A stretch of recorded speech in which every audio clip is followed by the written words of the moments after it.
দেখো 12 নম্বর অঙ্কটা কি বলেছে, সবচেয়ে ছোট সংখ্যা খুঁজি যা 18, 24 ও 42 দিয়ে বিভাজ্য।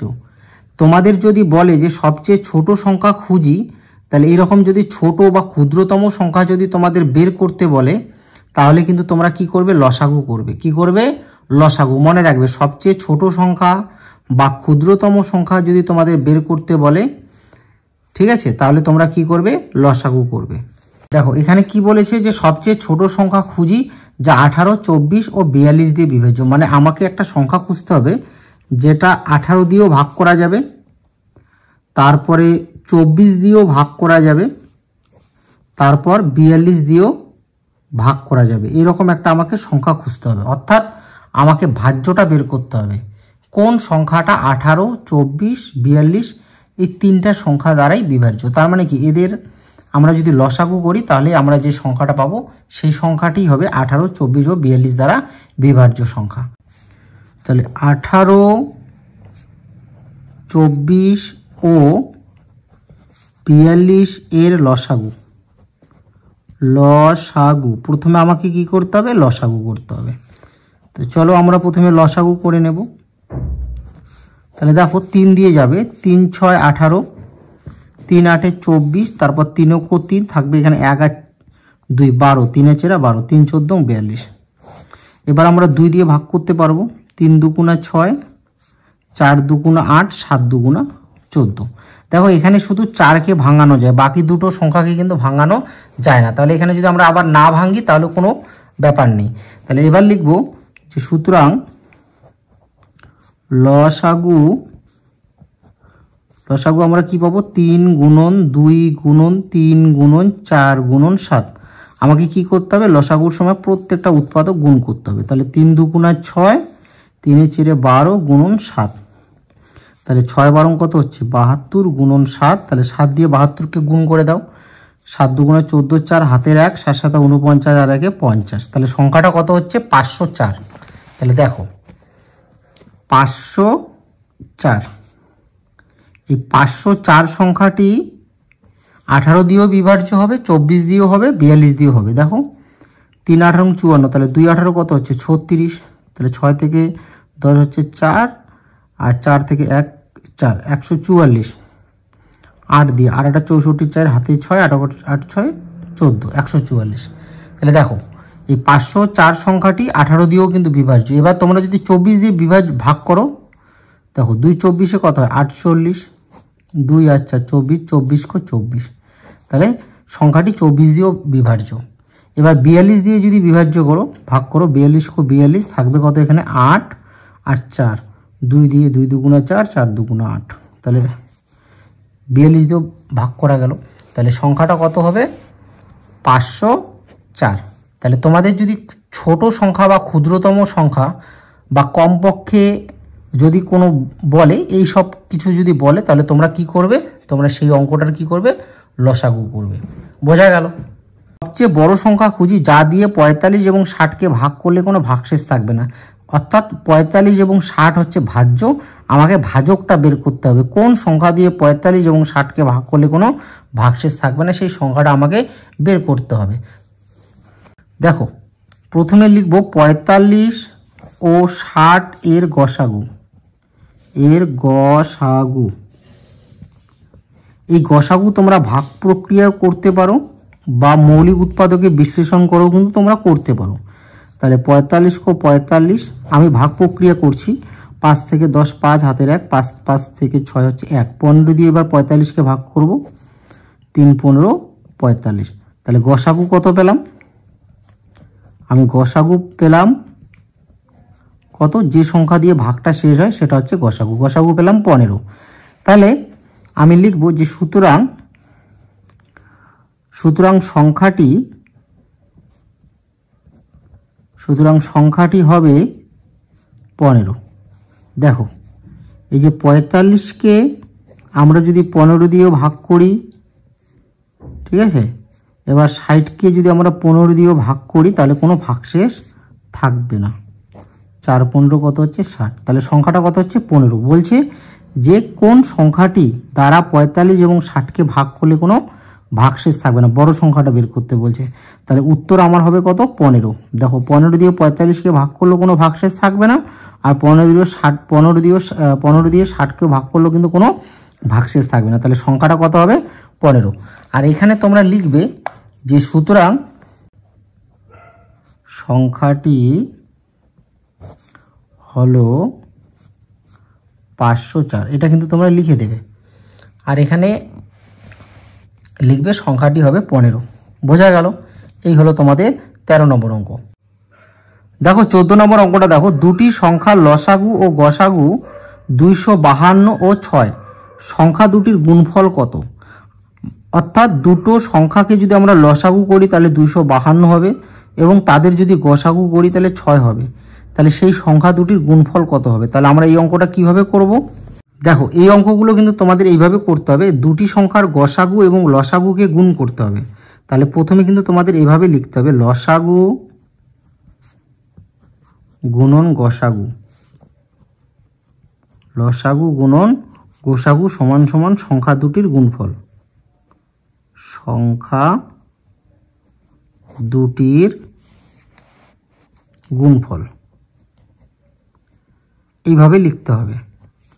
তাহলে দেখো লসাগু কত বলেছে? লসাগু বলেছে 252, আর গোসাগু কত? 6। তাহলে সংখ্যা দুটির গুণফল কত হবে? 6 দুগুণা 12, 2 হাতের 1, 5 6 30 আর 1 31, 1 হাতের 3, 6 দুগুণা 12 আর 3 কত হবে? 15।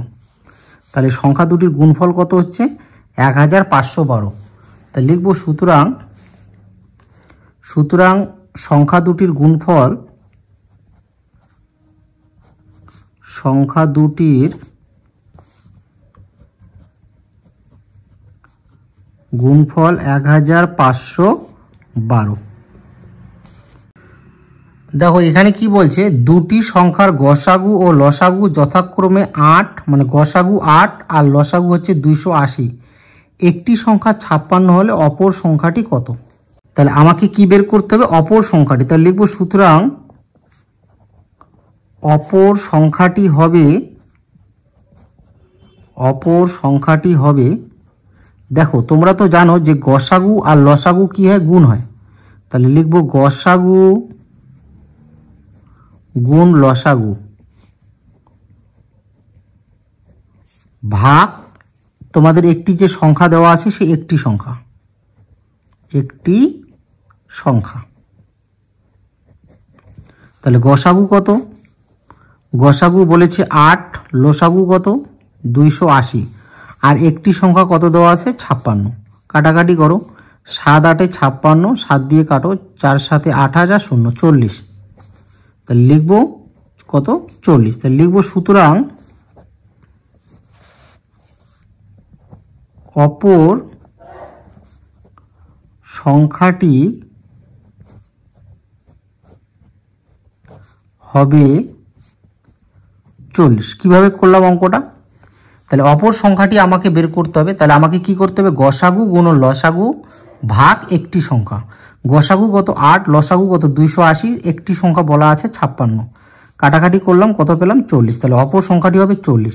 এই 40 আর 56 যদি আমরা গসাগু করি তাহলে 8 হবে, আর 40 আর 56 যদি আমরা লসাগু করি তাহলে 280 হবে। 16 নম্বর অঙ্কটা কি বলেছে? দুটি সংখ্যার গোসাগু 1, সংখ্যা দুটি লিখি। তাহলে তোমরা লিখতে পারো, যে কোনো দুটি সংখ্যা লিখতে পারো। তোমরা লিখতে পারো 2 আর 3, দেখো এদের গোসাগু কত হবে? 1 হবে। তোমরা এরকম হাজার সংখ্যা লিখতে পারো, যেমন ধরে নাও 5 আর 9, এদের গোসাগু কত হবে? 1 হবে। তাহলে তোমরা এভাবে লিখতে পারো 2 3 5 9, বা তোমরা লিখতে পারো 10 আর 9, এদের গোসাগু 1 হবে। বুঝতে পারলে?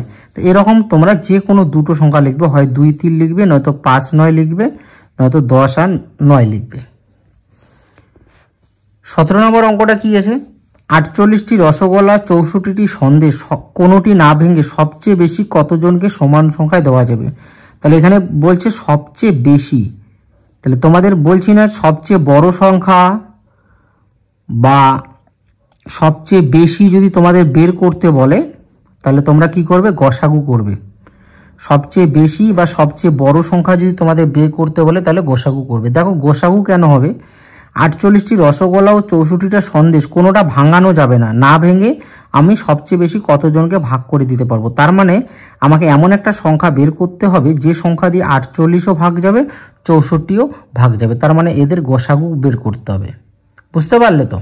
তাহলে দেখো 17 নম্বরটা কিভাবে করব। লিখবো 48 ও 64 এর গসাগু। তোমরা গসাগুটা কি করবে, ভাগ পদ্ধতিতে করতে পারো বা তোমরা মৌলিক উৎপাদকে বিশ্লেষণ করেও করতে পারো। আচ্ছা, 48 কো 48, 8 থেকে 14 কত হবে 6, হাতের 1, 5 5 থেকে 16 1, 16 দিয়ে এবার 48কে ভাগ করব, 3 16 48। তাহলে সংখ্যাটা আমি কত পেলাম 16। ঠিক আছে, এবার 16 জনকে যদি তোমরা 48টা রসগোল্লা ভাগ করে দাও তাহলে 3টি করে পাবে, তাই তো? এবার 16 জনকে তোমরা যদি 64টা সন্দেশ ভাগ করে দাও তাহলে কত করে পাবে, 4টি করে পাবে। তাহলে দেখো 16 জনকে যদি আমরা 48টা রসগোল্লা ভাগ করে দিই তাহলে 3টা করে পাবে, আর 16 জনকে যদি আমরা 64টা সন্দেশ ভাগ করে দিই তাহলে 4টা করে পাবে। তাহলে সংখ্যাটা কত হবে 16। তাহলে দেখো গসাগু কত দাঁড়ালো 16। তাহলে আমরা লিখতে পারি সমান সংখ্যায় দেওয়া যাবে।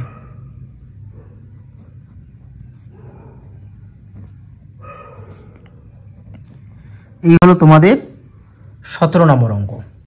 দেখো 18 নম্বর অঙ্কটা দেখো, বিভাস ও তার বন্ধুরা মিলে 8 জন অথবা 10 জন করে সদস্য নিয়ে নাটকের একটা দল তৈরির কথা ভাবলো। কমপক্ষে কতজন থাকলে উভয় প্রকার দল তৈরি করতে পারবে? তাহলে যদি তোমাদের এভাবে কমপক্ষে বের করতে বলে, অর্থাৎ ছোট সংখ্যা বের করতে যদি বলে, তাহলে তোমরা কি করবে, লসাগু করবে। আচ্ছা, তোমরা নিজেই ভাবো, তোমরা যদি এর গসাগু করো তাহলে এর গসাগু কত হবে 2। তাহলে 2 জন থাকলে কি সে 8 জন কিংবা 10 জন করে সদস্য নিয়ে কি সে নাটকের দল তৈরি করতে পারবে? অবশ্যই পারবে না। তাহলে আমাকে সংখ্যাটা কি লাগবে, বড় সংখ্যা লাগবে। তাহলে আমরা কি করলে বড় সংখ্যা পাই, আমরা যদি লসাগু করি তাহলে কিন্তু বড় সংখ্যা পাবো, তাই তো? তাহলে 8 আর 10-এর আমরা লসাগু করব, যে সংখ্যাটা আসবে সেটাই হবে উত্তর। 8 ও 10 এর লসাগু। তাহলে 8 আর 10-এর লসাগু করব, 4 দুগুণা 8, 5 দুগুণা 10। তাহলে লিখব সুতরাং নির্ণেয় লসাগু কত হবে 2 গুণন 4 গুণন 5। তাহলে 4 দুগুণা 8 গুণন 5, 5 8-এ কত হচ্ছে 40। তাহলে লসাগু কত পাচ্ছি আমরা 40। তাহলে দেখো ও 8 জনকে মানে 8 জন করে যদি দল তৈরি করে তাহলে 40 জনকে নিয়ে সে দল তৈরি করতে পারবে কয়টা, 5টা। বুঝতে পারলে তো? এবার সে যদি 8 জন করে দল তৈরি না করে সে যদি 10 জন করে সদস্য নিয়ে দল তৈরি করে তাহলে 40 জন যদি সদস্য থাকে তাহলে সে দল তৈরি করতে পারবে কয়টা, 4টা। বুঝতে পারলে তো? তাহলে লিখব যে সুতরাং আমাকে কি বলেছে, কমপক্ষে কতজন থাকলে উভয় প্রকার দল তৈরি করতে পারবো। তাহলে লিখব সুতরাং কমপক্ষে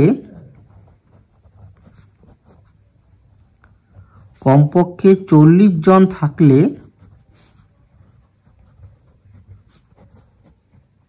উভয় প্রকার দল তৈরি করতে পারবো।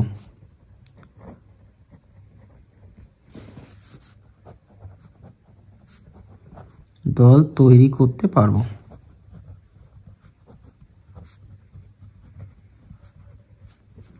এই হলো তোমাদের 18 নম্বর অঙ্ক। দেখো 19 নম্বর অঙ্কটা দেখো, যদুনাথ বিদ্যা মন্দির স্কুলের 6ষ্ঠ শ্রেণীর ছাত্রছাত্রীদের স্কুলের বাগানে লাগানোর জন্য পঞ্চায়েত থেকে ফুল গাছের চারা পাঠিয়েছে। হিসাব করে দেখা গেল চারাগুলিকে 20টি 24টি বা 30টি সারিতে লাগালে প্রতি সারিতে সমান চারা থাকে। পঞ্চায়েত থেকে কমপক্ষে কতগুলি চারা পাঠিয়েছে? তাহলে এখানে কি রয়েছে, কমপক্ষে। যদি তোমাদের কমপক্ষে বলে তাহলে তোমরা কি করবে, লসাগু করবে। নয়তো তোমরা নিজে ভাবো, এই যে 20, 24 এবং 30 এদের যদি আমরা গসাগু করি তাহলে এদের গসাগু কত হবে, এদের গসাগু হবে কিন্তু 2 হবে। বুঝতে পারলে তো? এদের গসাগু কত হবে 2। তাহলে দুটি কি চারা সে পাঠিয়েছিল, দুটি চারা পাঠালে কি 20টা 24টা বা 30টা করে সারিতে লাগানো সম্ভব? অবশ্যই সম্ভব না। তাহলে কি করতে হবে, তোমাদের সংখ্যাটা বড় লাগবে, তাই তো? তাহলে বড় সংখ্যা আমরা কি করলে বড় সংখ্যা পাই বলো তো? লসাগু করলে। তাহলে আমরা কি করব, এই 20, 24 বা 30-এর লসাগু করব। 20, 24 ও 30 এর লসাগু। তাহলে প্রথমে আমাকে কি করতে হবে, লসাগু করতে হবে। তাহলে 20, 24 আর 30। আচ্ছা 2 দিয়ে 10 দুগুণা 20, 2 ও 2, 2 দুগুণা 4, 2 12 24, 2 15 30। তারপর 5 দিয়ে 5 দুগুণা 10, 12 12ই থাকবে, 3 5 15। তারপর 3 দিয়ে 2 2, 3 4 12, 3 ও 3, 2 দিয়ে 2 ও 2, 2 দুগুণা 4 1। তাহলে আমার মৌলিক সংখ্যায় বিশ্লেষণ হয়ে গেল। এবার আমি লিখব, সুতরাং নির্ণেয় লসাগু কি হবে, 2 গুণন 5 গুণন 3 গুণন 2 গুণন 2, 2 5 3 2 2, 2 5 3 2 2। তাহলে 5 দুগুণা 10, 3 দুগুণা 6 আর 2। তাহলে 6 10 কত হবে, 60 গুণন 2, তাহলে কত হবে 120। তাহলে পঞ্চায়েত থেকে কতগুলো চারা পাঠিয়েছে, 120টা। তাহলে লিখব, সুতরাং কমপক্ষে 120টি চারা পাঠিয়েছিল।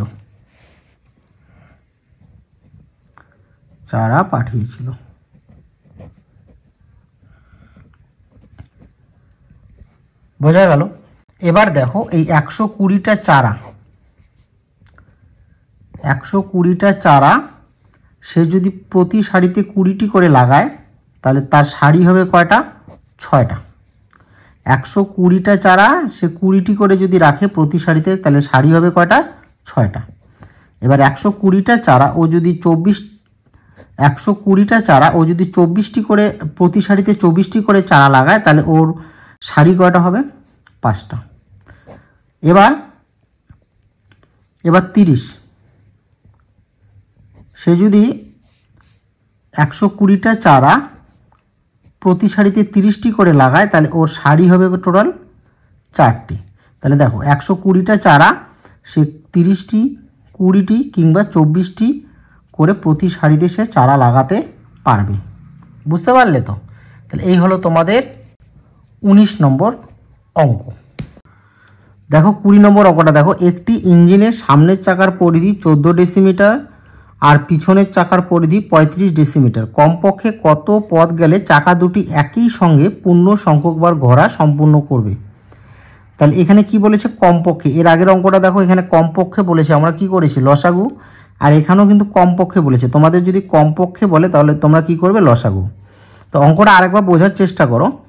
একটি ইঞ্জিনের সামনের চাকার পরিধি 14 ডেসিমিটার আর পিছনের চাকার পরিধি 35 ডেসিমিটার। কতটা পথ গেলে সামনের চাকাটা যতবার ঘুরবে পিছনের চাকাটাও ঠিক ততবারই ঘুরবে, অর্থাৎ পূর্ণ সংখ্যকবার ঘুরবে। 14 ও 35 এর লসাগু। তাহলে 14 আর 35 এর যদি আমরা লসাগু করি, তাহলে 7 দুগুণা 14, 5 7 35। তাহলে লিখব, সুতরাং নির্ণেয় লসাগু 7 গুণন 2 গুণন 5। তাহলে 7 দুগুণা 14, 5 14 কত হচ্ছে, 70। তাহলে লিখব, সুতরাং কি বলেছে, কমপক্ষে কত পথ গেলে। তাহলে লিখব, সুতরাং কমপক্ষে 70 ডেসিমিটার পথ গেলে চাকা দুটি পূর্ণ সংখ্যকবার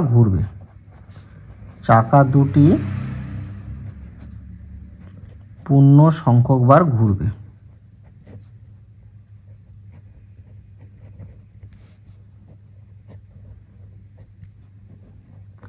তাহলে এই হলো তোমাদের 20 নম্বর অঙ্ক।